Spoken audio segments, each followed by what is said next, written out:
If you need cheap codes or cheap games, head on over to g2a.com. I'll leave the links down below in the description. Remember to use dirty at checkout.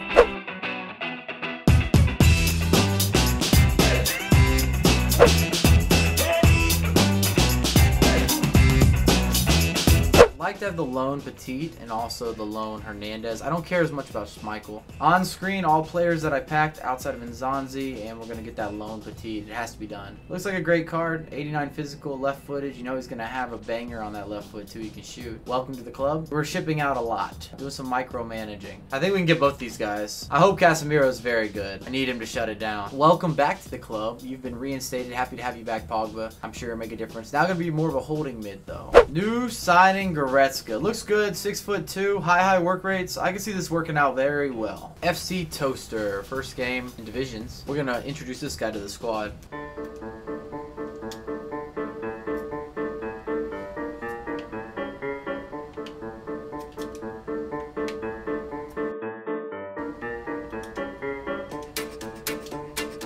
Oh, that's a good start. This feels more of what I've been playing. Oh, nice save. Good free kick, too.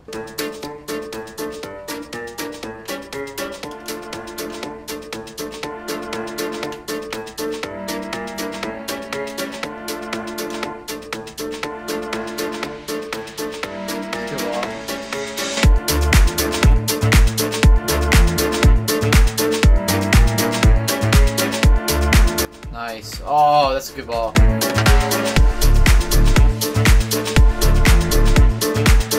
How is that not a penalty? You got no ball. So we had all the possession that you could ask for at halftime. 71%. Wow. But only one goal.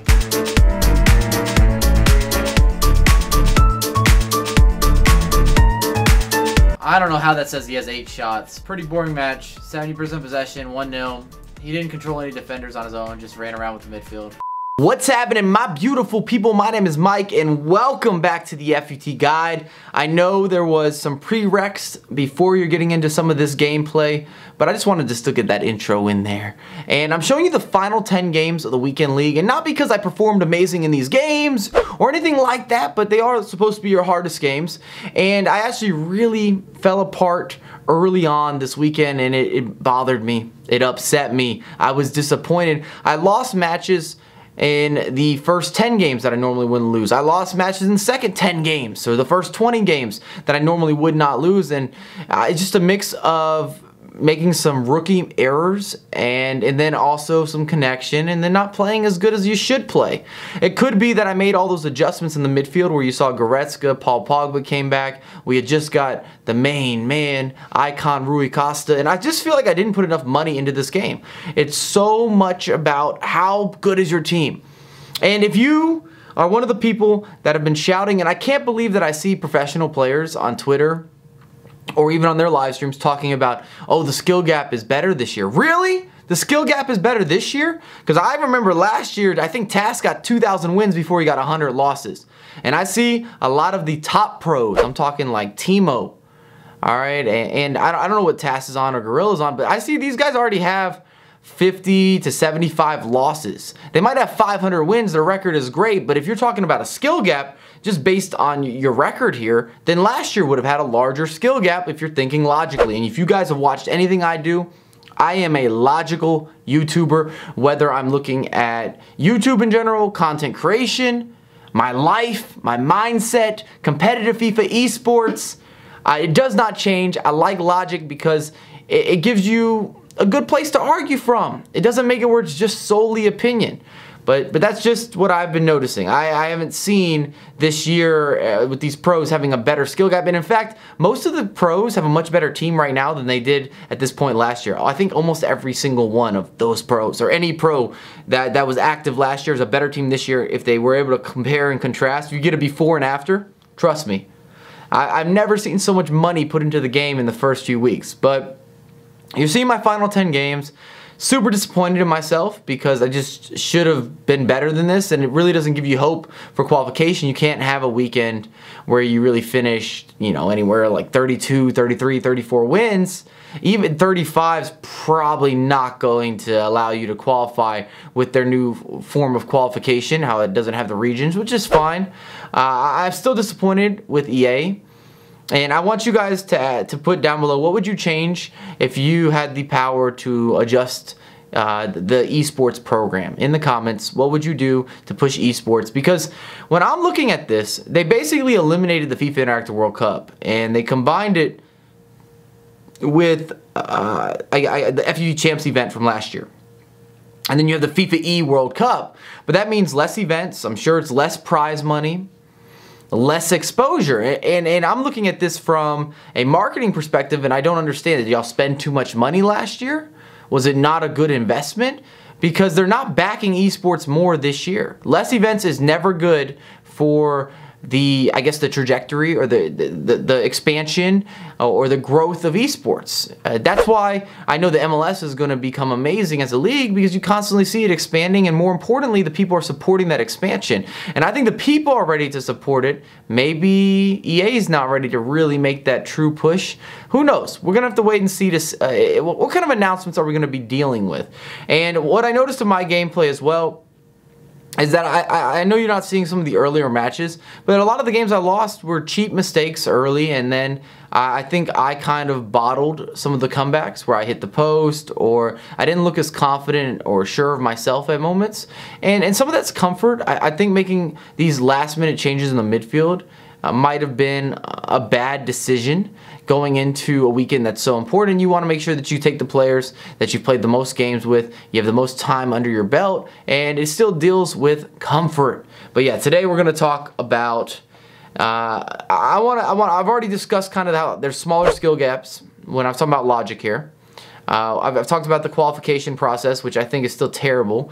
I wanted to bring, well, I don't know if I want to say terrible. I just think there's a lot of flaws with the current system in terms of matchmaking and algorithms, and whoever has the most time could probably do the best job avoiding, and then you have the home and away. Don't even get me started.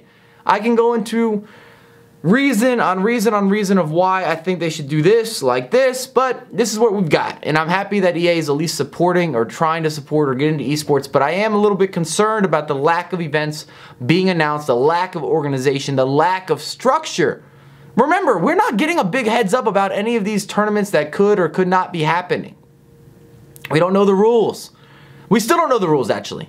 And when you go to the FIFA E World Cup, I don't think there's been official rules announced, whether it has anything to do with camera views, minutes played, half-wise. We haven't seen if there's any team limitations or restrictions, attribute cards. I don't think they've came out and said anything. And if you're looking at a true esport, you have to lay out the foundation. Hey, this is what it's going to be. Step 1, step 2, step 3, whatever. List it. Let the people know what they need to be preparing for, how they should train. What can we expect that's going to be different about the LAN event versus playing online? And that's why I want you guys to kind of let me know. You're EA Sports again, but instead of improving the game, you're trying to improve just esports. So what adjustments do you make to improve esports, which in theory probably could improve the game and the longevity of the title? I hope we see another patch. I can't believe I'm saying that, but I do. I really do hope we see another patch. And whatever's happening on the PS4, I'm sorry for all you guys on the PS4 if you're trying to qualify. These guys are like 40 and 0s. And it just comes down to there's a no-loss glitch of some sort here. There's some sort of I see it on Twitter. There's some sort of form of disconnecting. You don't get a loss. That's not good. That's not good at all. It's a big problem. EA's not catching it. They gave out rewards last week, which is going to be kind of, I'm almost speaking in the future in a past video. It's weird to talk about it, but I know they've given out rewards to accounts that have been proven to have cheated in some way, because you would see in the top 100, the guy lost the game to another top 100 player, but his record was still 40 and 0. How can that happen? You let me know. But that's not good. You got clear cheating in a competitive game mode during qualification months, and it's kind of iffy. It's kind of dodgy. And with the RNG in this year's title, I'm telling you, you just need to build the best team possible. Put 11 icons in there if you can get 11 icons in there.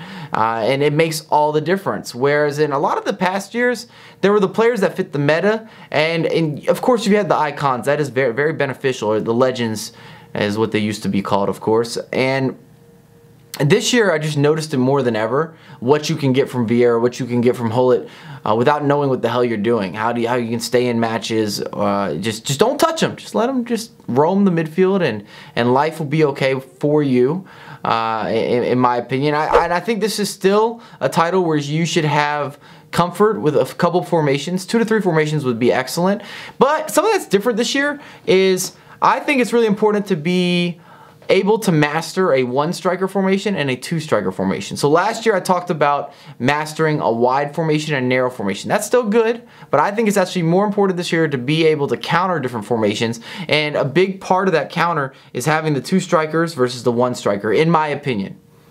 When I've gone up against people, I often make changes at halftime that I know are going to be valuable changes based on how the game's been going, and it's usually about going from 1 striker to 2 strikers or 2 strikers to 1 striker.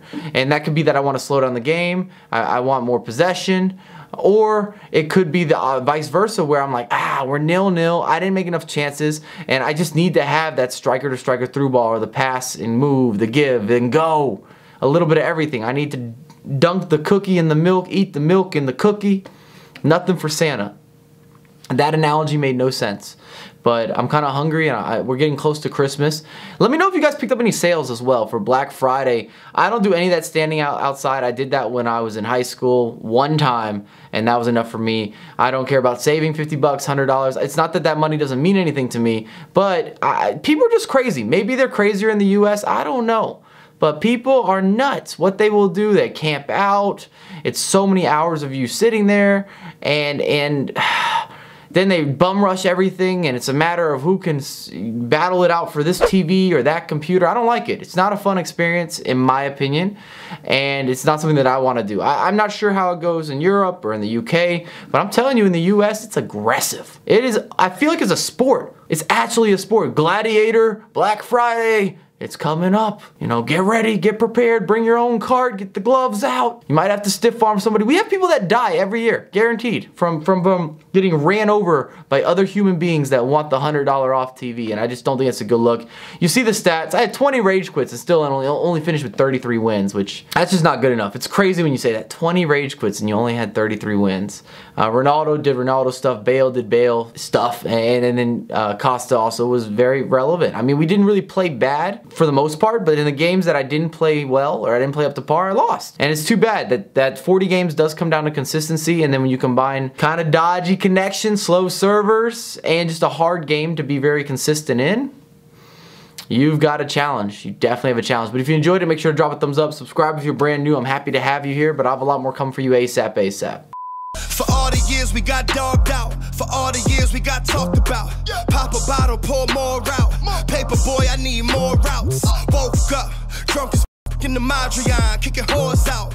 Dot not signing on the dotted line unless I check, put my mama in a dream house. Flow dope, brought them fiends out. Every verse is OD now. Hook game, I brought Kareem out.